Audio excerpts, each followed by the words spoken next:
প্রশ্নে বলেছে ৭৮কে যখন একটি ধনাত্মক পূর্ণ সংখ্যা n দ্বারা ভাগ করা হয় তখন অবশিষ্ট থাকে ৬। n এর মান কতগুলো হতে পারে?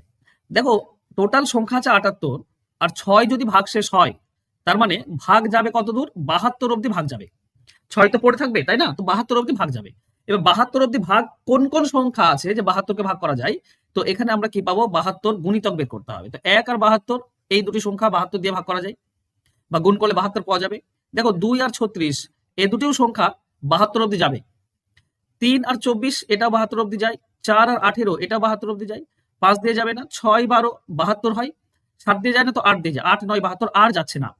এবার যেহেতু ভাগশেষ ৬, ভাগশেষ যেহেতু ৬, তাহলে ভাজক ভাগশেষের বড় হবে।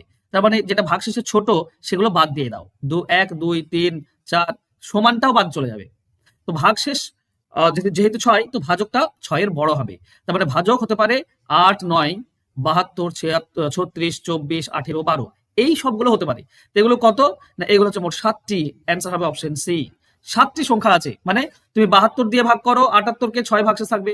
৩৬ দিয়ে ভাগ করো, ৬ ভাগশেষ থাকবে। ২৪ দিয়ে ভাগ করো, ৬ ভাগশেষ থাকবে।